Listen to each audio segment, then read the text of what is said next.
Hello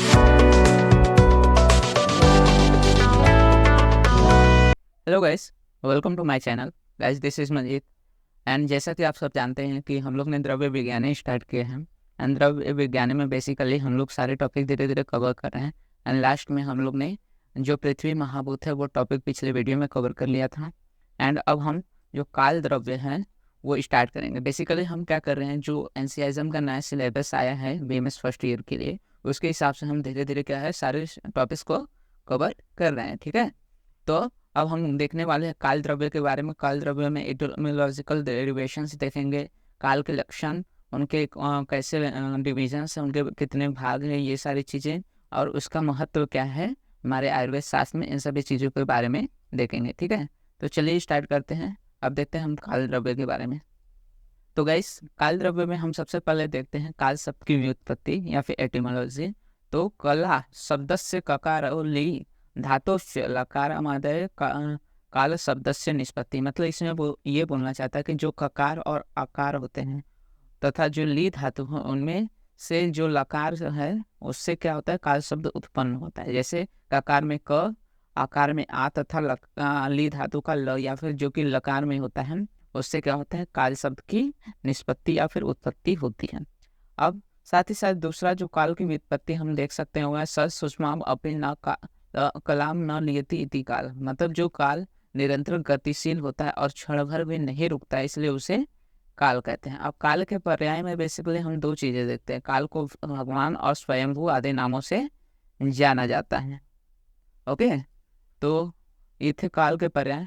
इसके बाद हम काल के लक्षण की बात करते हैं। तो काल को बेसिकली तर्क संग्रह के अनुसार अतीतादि व्यवहार हेतु काल सच एवं विभिन्न वैश्य, इस तरह से उसको लक्षित किया गया है। उसके लक्षण बताए गए हैं कि जो अतीत आदि मतलब जो तीनों कालों के बारे में, जैसे कि वर्तमान काल, भूतकाल तथा भविष्य काल आदि में जो हुए व्यवहार हैं उनके असाधारण कारण को हम काल कहते हैं। मतलब जो इन सभी में हुए कार्य क्रियाओं को दर्शाता है तथा उसमें जो असाधारण कारण होता है उसे ही हम काल कहते हैं। काल क्या है? काल एक होता है विभु।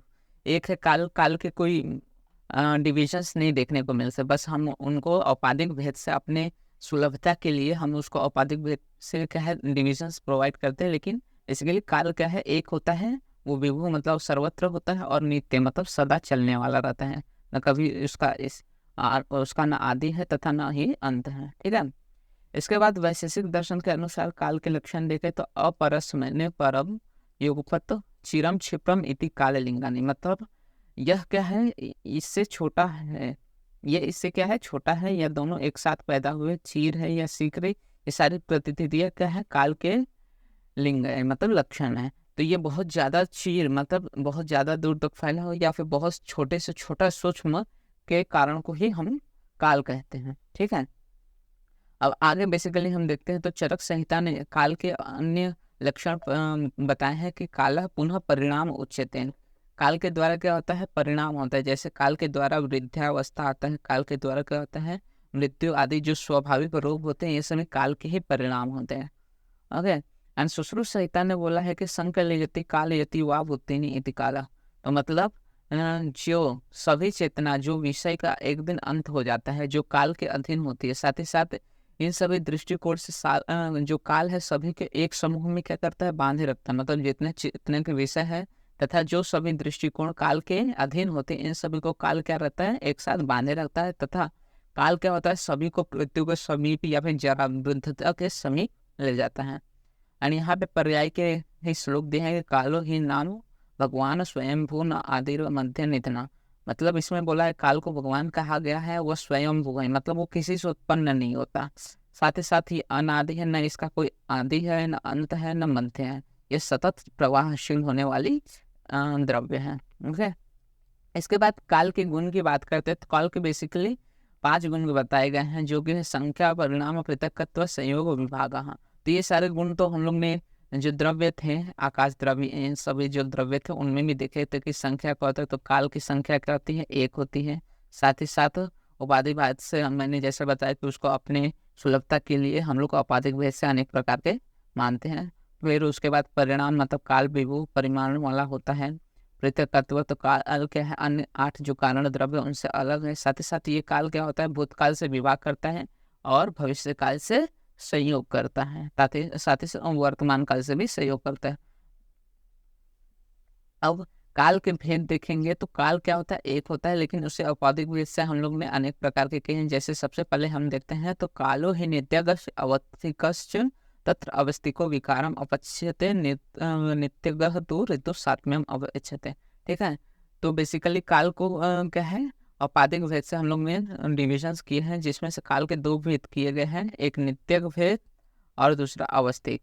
तो नित्यक बेसिकली क्या है कि नित्य काल मतलब जो हमेशा सतत कभी चेंज नहीं होता, तो ऐसे काल को हम नित्य कहते हैं। नित्य क्या होता है, अहोरात्र दिव्य, तो जो अहोरात्र मतलब क्षण होते हैं, कोई भी जो घटनाएं काल के क्षणिक काल होते हैं, जैसे दिन रात माह वर्ष, ये सभी क्या होते हैं, नित्य रहते हैं, मतलब इनमें चेंजेस देखने को नहीं मिलते, इसलिए इन्हें नित्य काल बोला गया। तथा अवस्थिक मतलब जो अवस्था के अनुसार काल दर्शाए गए हैं।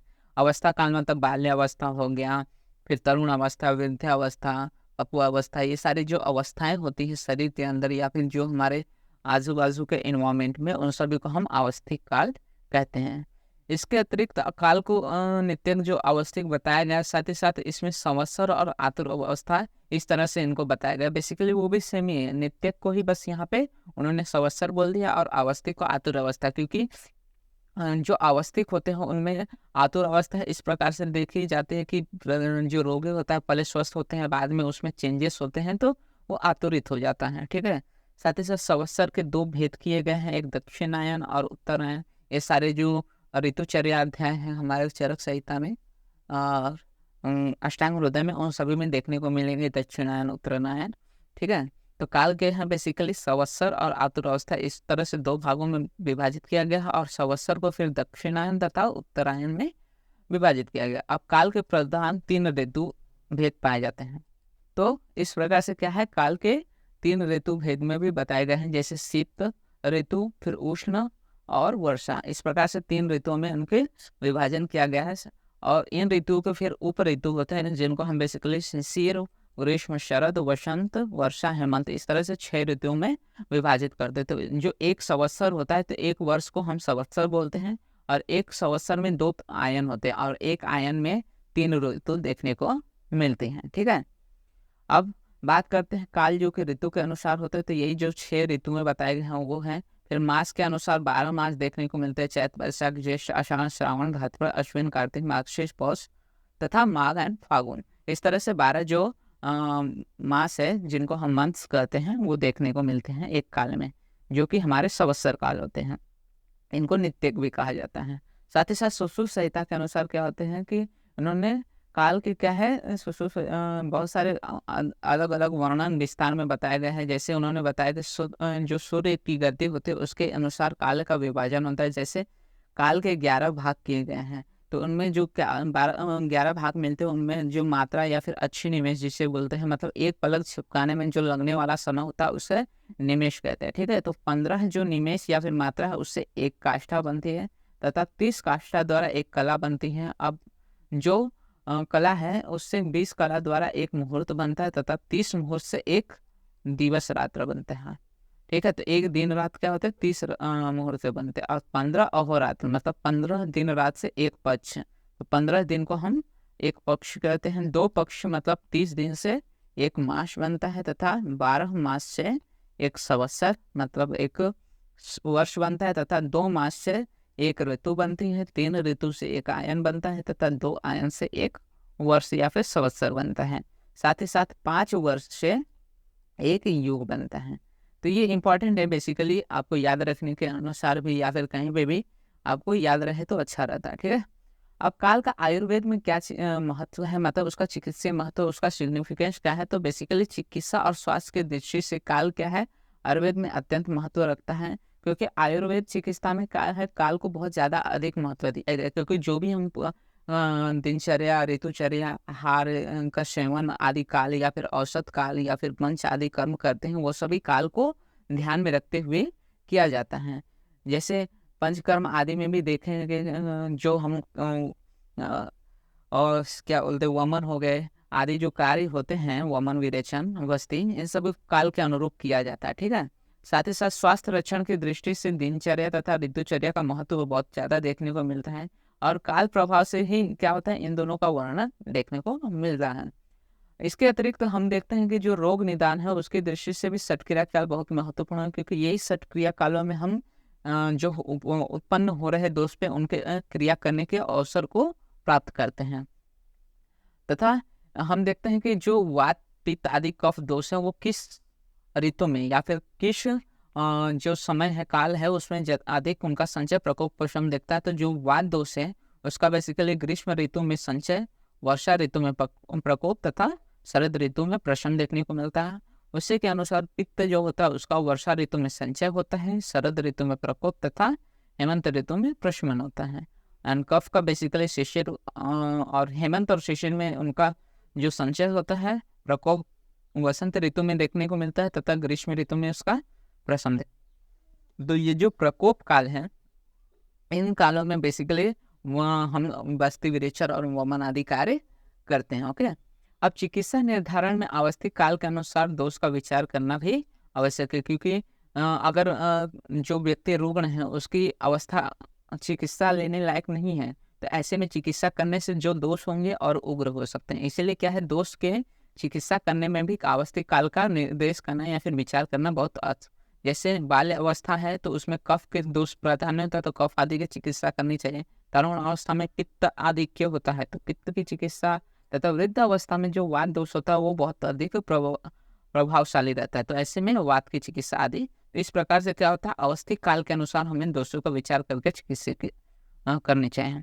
साथ ही साथ चिकित्सा में औषध काल, तो जैसे औषध सेवन काल में कि आयुर्वेद में 11 जो है वो सेवन काल बताए गए हैं, अलग अलग समय पे कैसे सेवन करना चाहिए। तो उसमें अभक्त मतलब खाली पेट कौन सी औषधियाँ लेनी चाहिए, तथा खाने के बाद, खाने से पहले, फिर मध्य खाने के बीच बीच में मतलब भोजन कर रहे हैं साथ में का, फिर बार बार दवा कौन सी लेनी है। तो ये सभी सारे जो औषध काल है वो भी काल पे ही निर्धारित है। तो इसलिए काल का जो है आयुर्वेद में बहुत अधिक महत्व देखने को मिलता है। साथ ही साथ द्रव्य संचय काल या चयन में भी औषध जो संग्रहालय है या फिर संग्रह काल है उन सबका विचार करना बहुत है। जैसे शाखा और पत्र बेसिकली वसंत और वर्षा ऋतु में इनको लिया जाता है। साथ ही साथ जो वृक्ष के मूल होते हैं, औषध के मूल होते हैं, उनको ग्रीष्म और शिशिर ऋतु में निकाला जाता है। तो इस तरह से क्या है, अलग अलग जो ऋतुएं होते हैं, अलग अलग काल होते हैं, उनके अनुसार बेसिकली औषध को संग्रहित किया जाता है।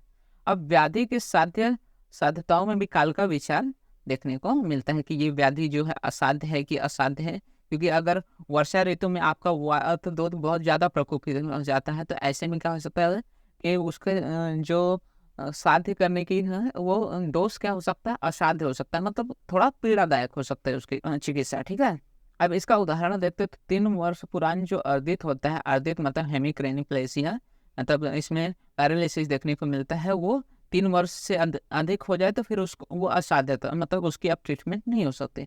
साथ ही साथ जो नया तंबाकू श्वास होता है वो साध्य होता है, मतलब जो नया अस्थमा होता है वो बेसिकली क्यूरेबल होते हैं। साथ ही साथ दीर्घकालिक रोग जो होते हैं वो असाध्य हो जाते हैं। इसमें क्या है, एक्सेप्शन है कि जो गुल्म व्याधि होती है, मतलब जो फिस्टुला फिशर्स होते हैं, वो जितना ज़्यादा पुराने होते हैं उतना ज़्यादा साध्य हो सकते हैं। ठीक है, तो जो 10 साल पुराना गुल्म है वो और अधिक साध्य होता है। अब व्याधि के लक्षणों में भी कालों का प्रभाव देखने को मिलता है। उदाहरण देखते हैं तो जैसे वातस्रोत में दीपावली होती है, कफस्रोत में रात्रिवली होती है, साथ ही साथ निशा काल में श्वास रोग की वृद्धि देखने को मिलती है, और भोजन के जीर्ण होने पर वातज गुल्म में शूल में वृद्धि देखने को मिलती है। अब आहार सेवन में भी काल का विचार करने के लिए कहा गया है, क्योंकि आहार के सेवन सही अनुरूप करना चाहिए, काल के अनुरूप करना चाहिए।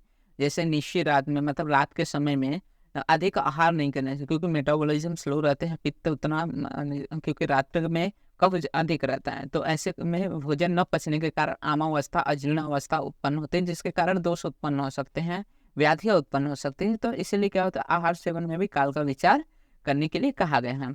इसके अतिरिक्त जो आयुर्वेदीय ग्रंथ है उनमें द्रव्यों की सवीर्यता अवधि का मतलब कब तक वो जो हम औषधि रख रहे हैं वो पोटेंट है, मतलब कब तक वो असरदार है, इन सभी का जो विधान है वो भी काल के अधीन देखा जाता है। साथ ही साथ रोगों के त्रिविध कारणों में काल परिणाम का विचार किया गया है। साथ ही साथ ज्वर की सामता, निरामता, नवीनता और जड़ता पे काल पर निर्भर करती है, क्योंकि एक हफ्ते से पहले का ज्वर जो होता है नवीन ज्वर या फिर उसको अजीर्ण ज्वर कहते हैं, लेकिन जब वही 3 हफ्तों से ज़्यादा का ज्वर हो जाता है तो उसको जीर्ण ज्वर कहते हैं। तो उसके अनुसार उसकी चिकित्सा भी होती है। तो इस प्रकार से ज्वर की सामता आदि में भी काल निर्धारित किया जाता है। तो जनोपद में 4 कारणों के सबसे प्रमुख कारण काल ही है, ठीक है। एंड जो काल का प्रभाव औषधियों पर भी होता है, और 100 वर्ष जो पुराना ग्रंथ होता है वो काल के प्रभाव के कारण कफ हुआ तो नाशक हो जाता है, साथ ही साथ बल्य हो जाता है, चक्षुष्य हो जाता है और अमेध हो जाता है। तो काल का परिणाम रोगों पे विषम देखने को मिलता है, साथ ही साथ कई अन्य अन्य द्रव्यों पे उनके अलग अलग परिणाम देखने को मिलता है। इसलिए आयुर्वेदिक चिकित्सा में काल का एक अत्यंत महत्वपूर्ण स्थान बताया गया है आयुर्वेदिक चिकित्सा में। ओके, तो ये था हमारा काल द्रव्य के बारे में। इसमें हम लोग ने बेसिकली व्युत्पत्ति देखा, निरुक्ति देखा, लक्षण देखे, उसके भेद देखते जो कि औपाधिक भेद थे, तथा उसका चिकित्सीय महत्व आदि चीजें हम लोग ने देखा।